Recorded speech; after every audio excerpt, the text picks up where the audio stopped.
जय भीम साथियों। प्रकाश अंबेडकर ने आखिर क्यों कहा कि ग्वालियर में ब्राह्मणवादी वकीलों का करो विरोध। हाई कोर्ट में बाबा साहब की प्रतिमा को लेकर ब्राह्मण बहुजन आमने सामने। बाबा साहब की प्रतिमा को लेकर लंबे समय से चलने वाली जो जंग आपको ग्वालियर कोर्ट में देखने को मिली।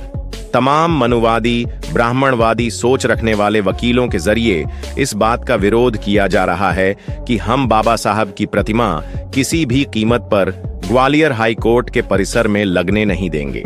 ऐसे में दूसरी तरफ यह भी तस्वीर देखने को मिली कि बहुजन समाज से ताल्लुकात रखने वाले तमाम एडवोकेट के जरिए यह लगातार कोशिश की जा रही है कि चाहे जो हो जाए, बाबा साहब की प्रतिमा को हम ग्वालियर हाई कोर्ट के परिसर में लगवा कर ही मानेंगे। यहां तक कि भीम आर्मी के तमाम संगठन के लोगों के जरिए इस मसले पर विरोध प्रदर्शन हुआ। इसके साथ साथ बहुजन समाज पार्टी ने भी रोड रस्तों पर आकर अपना आंदोलन दर्ज किया। ऐसे में आपको बता दें कि वंचित बहुजन अगाड़ी नामक राजनीतिक पार्टी के अध्यक्ष प्रकाश अंबेडकर, जो कि डॉक्टर अंबेडकर के पोते हैं, इन्होंने भी अपनी एक बड़ी प्रतिक्रिया साझा की है। इस पूरे के पूरे मामले पर वंचित बहुजन अगाड़े के राष्ट्रीय अध्यक्ष प्रकाश अंबेडकर, इन्होंने क्या कुछ कहा है वो तमाम चीज आपके साथ रूबरू करते हैं और बताएंगे कि आखिर तमाम मनुवादी जातिवादी सोच रखने वाले ब्राह्मण समाज से ताल्लुकात रखने वाले एडवोकेट आखिर क्यों बाबा साहब की प्रतिमा को ग्वालियर हाई कोर्ट में लगने देना नहीं चाहते हैं। प्रकाश अंबेडकर, जो कि डॉक्टर अंबेडकर के पोते हैं, उनका इस पर क्या कहना है, आइए जानते हैं।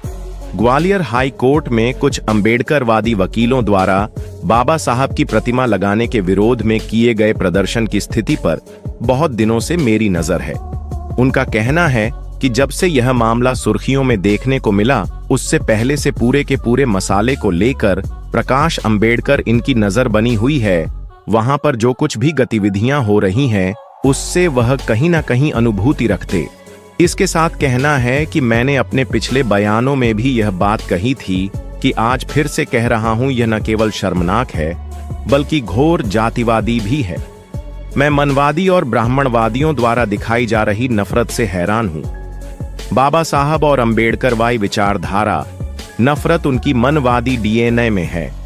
तो यहां पर प्रकाश अंबेडकर ने इस बात को गंभीरता से साझा करते हुए कहा है कि लगातार उन्होंने इस मसले पर अपना बयान साझा किया है और एक बार फिर उन्होंने बात को दोहराया है कि बाबा साहब, जिन्होंने इस देश का संविधान लिखा, बाबा साहेब को भारत में ही नहीं बल्कि विश्व में भारत रत्न के नाम से जाना जाता है। बाबा साहब की जो ख्याति है, बाबा साहब का जो काम है, वो सिर्फ और सिर्फ भारत में ही नहीं बल्कि पूरे विश्व में जाना जाता है। सिंबल ऑफ नॉलेज तमाम देश के दुनिया के विकसित लोग करते हैं, लेकिन बाबा साहब जी भारत में पैदा हुए, इसी भारत में, इस भारत का जो उन्होंने संविधान लिखा, ऐसे मनवादी जातिवादी सोच रखने वाले लोग बाबा साहब की प्रतिमा को लगने से रुकावट पैदा करते हैं। यहां तक उनका विरोध, दर्द दिखाई देता है और इसीलिए प्रकाश अंबेडकर का कहना है कि यह काफी ज्यादा शर्मनाक है, बल्कि घोर जातिवादी कृत्य है। मैं तमाम ऐसे मनवादी जातिवादी ब्राह्मणवाद को यह बात कहना चाहता हूं कि उनके इस किए गए वारदात और उनके इस विरोध से उनको बिल्कुल भी इस बात के हैरानी नहीं हो रही, क्योंकि बाबा साहब और बाबा साहब विचारधारा, इसकी खिलाफत करने वाले जो लोग हैं, उनके डीएनए में कहीं ना कहीं मनुवाद है। इसीलिए आए दिन लगातार ऐसी वारदातों को लेकर आप देख रहे हैं कि दलित आदिवासियों पर अत्याचार की घटनाएं थम नहीं रही और बाबा साहब की मूर्तियां को खंडित करना, उनको तोड़ना फोड़ना, यह भी सिलसिला लगातार जारी है। ऐसे में आगे ये कहा गया है कि जिन्हें नहीं पता कि उन्हें यह बता दूं कि मध्य प्रदेश उच्च न्यायालय ग्वालियर में बाबा साहब की प्रतिमा स्थापित करने का अनुरोध अंबेडकरवादी वकीलों ने किया था और 19 मार्च 2025 को मध्य प्रदेश उच्च न्यायालय के माननीय मुख्य न्यायाधीश ने इसकी अनुमति दी थी और अनुमति रिकॉर्ड में दर्ज है। आखिर इस मूर्ति प्रतिमा को लगे कि जब से बात है सुर्खियों में देखने को मिली, तो ये बात बिल्कुल भी नई नहीं है। ये बात जिन्हें नहीं पता है वो इस बात को बखूबी तौर पर समझ ले, जान ले कि मध्य प्रदेश उच्च न्यायालय ग्वालियर बेंच में बाबा साहब की प्रतिमा स्थापित करने के जो अनुरोध अंबेडकरवादी वकीलों की सोच रखने वाले वकीलों के लिए जारी किया गया था, उसके बाद 19 मार्च 2025 को इस बात के लिए मध्य प्रदेश के उच्च न्यायालय के जरिए मुख्य न्यायाधीश के नजरिए से अनुमति देने का काम भी किया गया था और यह अनुमति रिकॉर्ड में भी पूरी तरीके से दर्ज है। यहां तक कि आगे प्रकाश आंबेडकर का कहना है कि लेकिन तब से कुछ मनवादी वकीलों ने बाबा साहब की प्रतिमा स्थापना को रोकने के लिए ही उन्होंने हर संभव तरीका अपनाया है। पहले तो उन्होंने बाबा साहब को गाली दी, फिर उन्होंने कथित तौर पर धन की हेरा फेरी प्रक्रियाओं का पालन नहीं किया जाना, बार को सूचित नहीं किया जाना, निर्माण समिति की अनुमति नहीं लेना आदि आरोप लगाए और इन वकीलों ने यहां तक कहा कि न तो प्रतिमा स्थापित होगी और न ही बच पाएगी।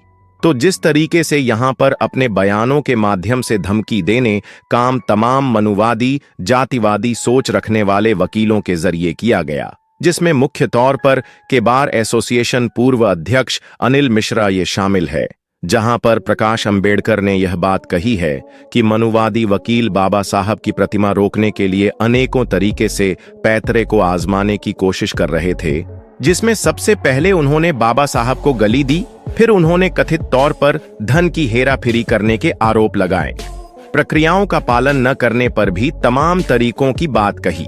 यहां तक उन्होंने कहा कि बार को सूचित नहीं किया गया है और यह जो निर्माण समिति है इसको भी अनुमति नहीं मिली है।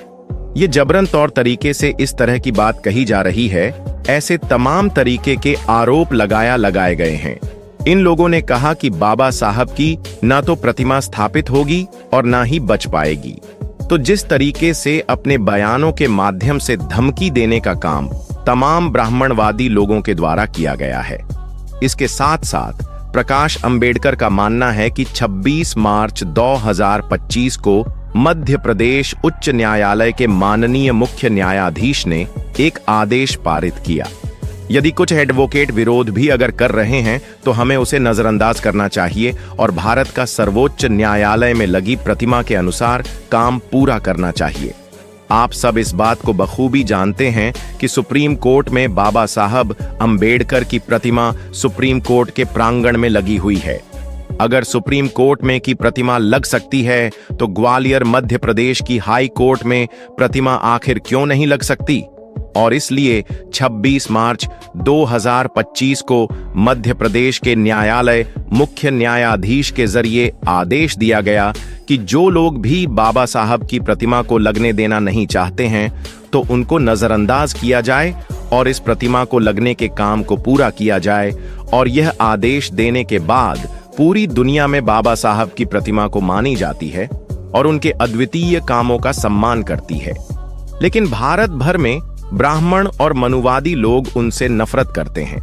बाबा साहब के किए गए काम और उनके नजरिया से दिखाई गई वह सोच और वह जो तमाम मायने नजर आते हैं वह भी काफी आवश्यक है, जिनको पूरी दुनिया ने स्वीकार किया है। और तमाम जो विकसित देश है बाबा साहब को, अगर हमारे देश में बाबा साहब पैदा होते तो सूर्य कहते। इस तरह की अनेकों बातें कही, लेकिन जब बात भारत की आती है तो बाबा साहब के प्रतिमा को इस देश के अंदर जातिवाद मनुवादी सोच रखने वाले लोग ग्वालियर हाई कोर्ट से लेकर तो ऐसे तमाम जगह पर लगने से रोकते हैं। उन तमाम जगह पर बाबा साहब की प्रतिमा को खंडित करने का, उनको क्षति पहुंचाने का लगातार काम किया जाता है। और इसी मायने से बात समझ में आती है कि बाबा साहब के जाने के इतने वर्षों बाद भी ऐसी मनुवादी सोच रखने वाले लोग बाबा साहब से आखिर इतनी नफरत क्यों करते हैं। आगे प्रकाश आंबेडकर का कहना है कि बाबा साहब की प्रतिमा स्थापित करने की मांग करने वाले अंबेडकरवादी वकीलों का तहे दिल से स्वागत करता हूं और अंबेडकर समाज से अनुरोध करता हूं कि वे इस प्रतिमा की स्थापना का विरोध करने वालों की जातिवादी सोच के खिलाफ आवाज उठाएं। जय भीम, जय भारत। इस बात का समर्थन करते हुए प्रकाश आंबेडकर नजर आ रहे हैं कि बाबा साहेब की प्रतिमा स्थापित करने की जो निश्चित जगह थी, वहां पर जिन एडवोकेट के जरिए जिन अंबेडकरवादी वकीलों के माध्यम से यह कोशिश की जा रही है, उनका तहे दिल से समर्थन किया गया है और उनको इस बात को लेकर अनुरोध भी किया गया है कि इस प्रतिमा को जहां पर तय किया गया है वहां पर स्थापित किया जाए। जिन लोगों के माध्यम से इस प्रतिमा को स्थापित करने का विरोध किया जा रहा है, ऐसे तमाम जातिवादी मनुवादी सोच रखने वाले लोगों के खिलाफ आवाज उठाई जाए। एक बड़ी प्रतिक्रिया प्रकाश अंबेडकर के जरिए की गई है। मध्य प्रदेश में बाबा साहेब की मूर्ति को लगने से रोकने के लिए लंबे समय से चलने वाले विवाद को लेकर जो प्रतिक्रिया दिखाई दे रही है, इसको लेकर आपकी क्या राय है? आप कल्पना करिए कि मध्य प्रदेश में भारतीय जनता पार्टी की सरकार चल रही है। यहां तक कि केंद्र के अंदर भारतीय जनता पार्टी की सरकार है और बाबा साहब की प्रतिमा सुप्रीम कोर्ट में लग सकती है। लेकिन किस तरीके से जातिवादी मनुवादी सोच रखने वाले एडवोकेट हाई कोर्ट में बाबा साहब की मूर्ति नहीं लगने दे रहे हैं, वह ऐसा वर्चस्व प्रभाव बना रहे हैं जिसके कारण बाबा साहब की मूर्ति को लगने से लगातार रुकावटें पैदा हो रही हैं। इस ताकत को मजबूत करना तमाम तरीके से चपरासी से लेकर जस्टिस तक हर एक कास्ट समाज की जितनी ज्यादा भागीदारी होगी, हम अपने बहुजन महापुरुषों का जो लगातार सम्मान करते आ रहे हैं, वह सम्मान हमेशा करते रहेंगे। नहीं तो जातिवादी मनुवादी वाली सोच रखने वाले लोग तमाम बहुजन महापुरुषों का अपमान करते हुए नजर आएंगे। इस तरीके से ग्वालियर में बाबा साहब की प्रतिमा को लगने से लगातार रोका जा रहा है। पूरे मसले पर आपकी क्या राय है? प्रकाश अंबेडकर ने जो कुछ कहा है, इसको लेकर आप क्या सोच रहे हैं, लिखकर हमें कमेंट बॉक्स में मुझे जरूर बताओ। आज की वीडियो में बस इतना ही। यदि आपको हमारे द्वारा बनाया गया यह वीडियो पसंद आया हो और आप चाहते हैं कि हम बाबा साहब के इस मिशन को आगे बढ़ाएं, पर बनाया गया हमारा ये वीडियो कैसा लगा, आप हमें कमेंट करके जरूर बताएं। दोस्तों, आज की वीडियो में बस इतना ही। इस चैनल पर मैं सिर्फ बाबा साहेब के जीवन से जुड़ी छोटी बड़ी सभी जानकारी लेकर आता रहता हूं। यदि आप बाबा साहब को पसंद करते हो और इनके बारे में और अधिक जानना चाहते हो,